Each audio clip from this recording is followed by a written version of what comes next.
what is Discovery Channel looking for? I'm going to get right to it, and then I'm going to talk about why that's interesting for you as a writer. So they're looking for wacky subcultures and wacky businesses. If you're not that familiar with Discovery, it's worth checking out. Maybe you are watching it a lot. I think their top show is Top Gear, so it's a car show. Discovery also has Moonshiners, Sewer Divers, Strange Evidence, BattleBots, Gold Rush, Auction Kings, Flying Wild Alaska. So they work in all the spaces of nature, space, science, motor, and others. And the reason I'm saying this is so interesting, and it's worth taking a look, is because story is everywhere.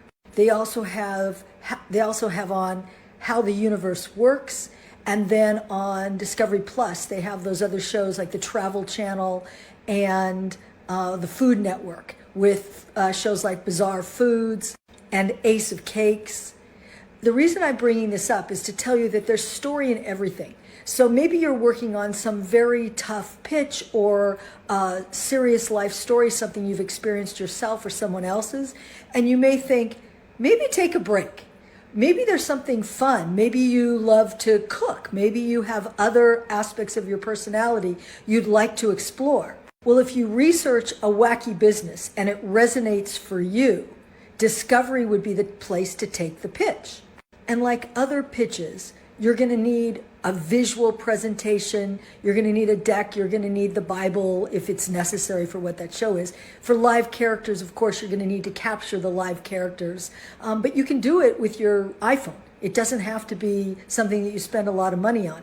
And particularly for those of you out there that are not necessarily in the big cities like LA, New York, or Chicago, they're looking for businesses and things that they may not have heard of, which in your hometown are typical, but to the rest of the country are unique. Now, to sell your project, if you don't have a background in producing, you'll probably need to join forces then with the production entity who makes the kind of show that you want to pitch. So you would prepare your pitch to that production entity. And to discover who those entities are, the best thing is go to Discovery, watch the shows, look at the credits. You can also Google things and the credits will pop up as well. But I think this is fun. I've often pitched shows to Discovery and to nonfiction channels. I like nonfiction. I think a lot of people have that side to them where they have a nonfiction thing they love. I've been successful with nonfiction documentaries. Now, I think right now, Discovery is looking for series, not necessarily one-offs. A one-off meaning a documentary they would like a series. But put these thoughts in your mind, and it might be kind of a fun, light project to develop that isn't as emotionally taxing as maybe some of the other projects you're working on. Now, again, I don't mean to oversimplify that. When it comes to a pitch and a storyline, that's going to have to be just as well crafted as anything that you're going to do with characters that you're creating in your mind. So I'm not saying that it's necessarily easy, but it might feel emotionally light. It's fun to talk about food. It's fun to talk about travel.